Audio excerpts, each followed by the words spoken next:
Gabby's a very unique little girl. She's got severe developmental delays and severe physical disabilities.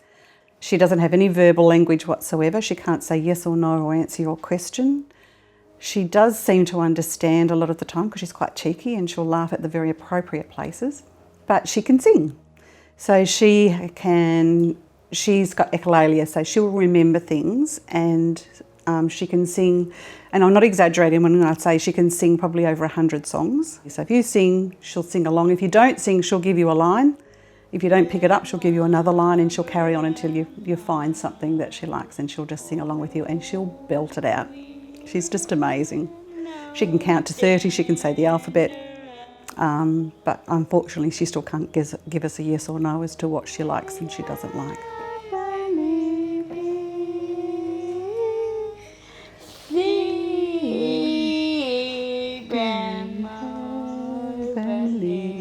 The biggest challenges with Gaby when she was first diagnosed was nobody had ever heard of what she had, including us. So isolation was a big thing for us. We didn't fit any square holes anywhere to go and seek some help. We were told we had a child who was probably going to die very soon, to take her home and love her. There weren't paediatric palliative care services here in this area when she was born, so there was nobody to support us if she was to die. There was very little support to help us towards living. There was no organisation in Australia at the time covering her disorder. So we came home feeling totally alone.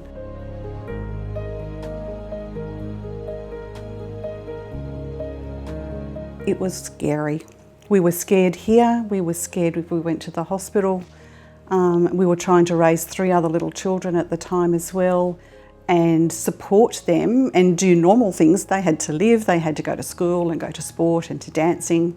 So we were doing all these things with the kids with Gaby coming along with us, not knowing if she was going to wake up tomorrow.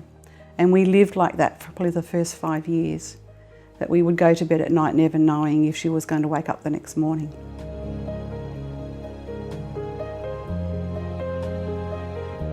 Navigating the health system has been tricky, and I think that's probably putting it mildly.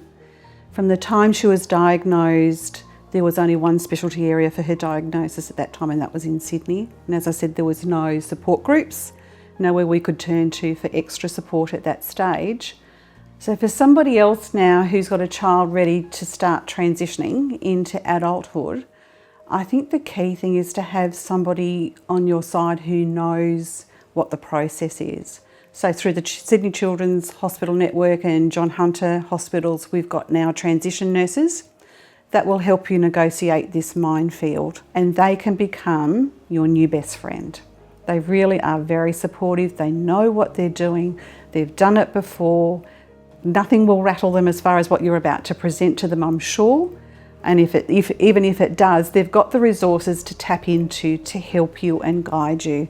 And my advice to anybody else, particularly in the country where you don't have the access to a tertiary hospital close by, is to find yourself a good GP. So you need someone that's going to look after your emotional health and your partner's emotional health, and to help you guide through the system, to give you the referrals. And if there's one thing I've learnt over the years is that if I don't look after myself and stay on top of this, then nothing's going to happen.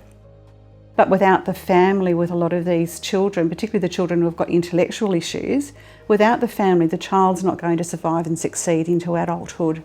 So we really need to look at this as a big holistic approach to carry on into the future. And I can safely say that we've made it to the other side and we're still smiling, and life doesn't seem nearly as bad as what it did probably when Gaby was 17. It seemed very daunting and I was very anxious.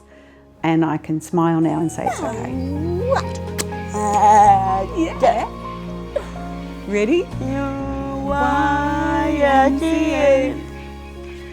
YMCA. Ready? Yes. Yes. You're a cheeky girl. Yes.